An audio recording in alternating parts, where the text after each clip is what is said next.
একজন ভাই একটা কমেন্ট করেছে, দেখেন আমি আশা করতেছি যে এই কমেন্টটা আপনার সাথেও মিলে যেতে পারে, তাই আপনাকে পুরো ভিডিওটি দেখতে হবে যদি আপনি একজন মালয়েশিয়ান প্রবাসী হয়ে থাকেন এবং কি 2022 সালের লাস্টে এবং 23 সালে আপনি এসে থাকেন। কথাগুলো একটু মন দিয়ে শুনবেন। উনি কমেন্ট করেছে, যদি ওনার কমেন্টে একটু ভুল আছে সেটা আমি সংশোধন করে নিচ্ছি। তিনি বলতে চাচ্ছেন যে তারা মালয়েশিয়াতে যে এজেন্টের মাধ্যমে আসছে সে এজেন্ট তো তাদেরকে কাজ দেয় নাই, দীর্ঘদিন পর্যন্ত এজেন্ট তাদেরকে বসিয়ে রাখছে। পরবর্তীতে এজেন্টকে বলছে আমাদেরকে আমাদের পাসপোর্ট দিয়ে ফেলেন, আমরা বাইরে গিয়ে কাজ করব। এটা অনেক আগের কথা, আমরা বাইরে গিয়ে কাজ করব। তখন এজেন্ট বলছে যে তোমাদের পাসপোর্ট যদি নিতে হয় তাহলে আমাদেরকে কিছু টাকা দিয়ে দিতে হবে। ঠিক এইভাবে অনেক আপনার ওয়ার্কার আছে, মানে অনেক প্রবাসী আছে যারা তাদের এজেন্টকে টাকা দিয়ে পাসপোর্ট নিজের কাছে নিয়ে নিছে।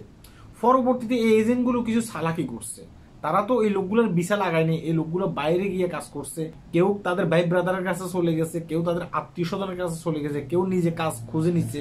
হ্যাঁ, এই এজেন্টগুলো কি করছে, পরে তাদের সাথে আবার যোগাযোগ করা শুরু করছে, বলছে যে আমরা তোমাদের ভিসা লাগাতে পারবো, তখন তো আমরা তোমাদের ভিসা লাগাইতে পারিনি, এখন তোমাদের ভিসা লাগাইতে পারবো, আমাদেরকে কিছু টাকা দাও। আমার কিছু পরিচিত লোকের কাছ থেকেও ঠিক এভাবে এজেন্টগুলো টাকা নিছে, তাদের ভিসা লাগাই নেই। এখন আবার কি করতেছে, এজেন্টগুলো বলতেছে যে আবার সুযোগ দিচ্ছে, আমরা কি করবো, তোমাদের ভিসা লাগাবো, তোমরা ইয়ে করো, আমাদেরকে কিছু টাকা দাও, পাসপোর্ট আমাদের কাছে জমা দাও। ঠিক এই কারণে এই ভাইটা আমাকে বলছে যে ভাই এজেন্টের কাছে কি এখন পাসপোর্ট জমা দেবো, এজেন্ট কি আবার আমাদের টাকা মেরে খাবে না? হ্যাঁ, এটা আপনার কাছ থেকে জানতে চাই, যেহেতু আপনি অনলাইনে কথা বলেন, আমাদেরকে একটু মানে পরামর্শ দেন। দেখেন আমি আপনাদেরকে বলি, শোনেন, এজেন্টগুলোকে কোনো টাকা পয়সা দেবেন না।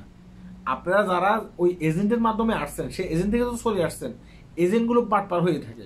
মালয়েশিয়ান গভর্নমেন্ট এখন বলতেছে যে কোনো এজেন্টের মাধ্যমে বাংলাদেশ থেকে লোক আনবে না, এবং কি অতীতে যে এজেন্টগুলো আনছে এই এজেন্টগুলোর কোনো লাইসেন্স থাকবে না, কারণ এই এজেন্টগুলো হচ্ছে যে সম্পূর্ণ বাহতাবাজি এজেন্ট।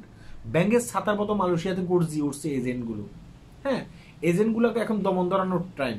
বাংলাদেশ থেকে যদি নতুন করে লোক আনে তাহলে তারা কি করবে, বিভিন্ন কোম্পানির মাধ্যমে আনবে, যে কোম্পানিগুলো দীর্ঘদিন পর্যন্ত মালয়েশিয়াতে ব্যবসা করে যাচ্ছে, তারা শ্রমিকদেরকে ঠিকমতো টাকা পয়সা দেয়, এই কোম্পানিগুলোর মাধ্যমে বাংলাদেশ থেকে লোক আনবে। এবং কি যারা মালয়েশিয়াতে আপনারা আসেন, আপনারা একটা জিনিস মনে রাখবেন, আপনার বন্ধু বান্ধব, আপনি যেহেতু মালয়েশিয়াতে আসছেন দীর্ঘ অনেকদিন হয়েছে, আপনার তো নিশ্চয় বন্ধু বান্ধব আছে, তাই না? তারা কোথায় ভিসা লাগায়, পুরান লোকেরা কোথায় ভিসা লাগায়, সেই এজেন্ট ভালো কিনা, ওই এজেন্টগুলো ধরে আপনারা ভিসা লাগাবেন। মনে রাখবেন যে যে এজেন্টের মাধ্যমে আপনি আসছেন, যে এজেন্ট আপনার টাকা মারি খাইছে, যে এজেন্ট আপনাকে বলছে যে পাসপোর্ট নিতে হলে টাকা দিতে হবে, ওই এজেন্টগুলোর কাছে ভিসা লাগাবেন না। ওই এজেন্টগুলো নতুন একটা সাইল চালতেছে শুধুমাত্র তাদের যে পকেট আছে না, পকেটটা ভর্তি করার জন্য। ভাই আমি সত্য কথা বলি, আমি আজ পর্যন্ত কেউ বলতে পারবো না কারো কাছ থেকে 1 টাকা মেরে রেখেছি। এবং কি আমি আপনাদেরকে জীবনে এটাও বলবো না যে ভাই আমার একটা এজেন্ট আছে, আপনারা ওই এজেন্টের মাধ্যমে ভিসা লাগান, আমি সেটা বলবো না।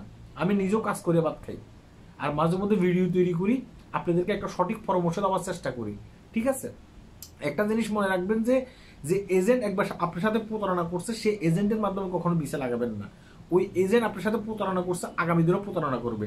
আমার কিছু পরিচিত লোকের সাথে প্রতারণা করছে ওই এজেন্টগুলো, তাদের পরবর্তীতে আবার দেখা গেছে কি 3000 নিয়ত করে তাদের কাছ থেকে নিয়ে গেছে। পরবর্তীতে তারা আমার কাছে স্বীকার করছে যে ভাই এজেন্টকে আমরা আবার টাকা দিছি, এজেন্টের মিষ্টি কথাতে আমরা আবার মজে গেছি। ওই এজেন্টগুলোর সাথে মানে সম্পর্ক রাখবেন না, ওই এজেন্ট আপনি কখনো ভিসা লাগাতে পারবে না।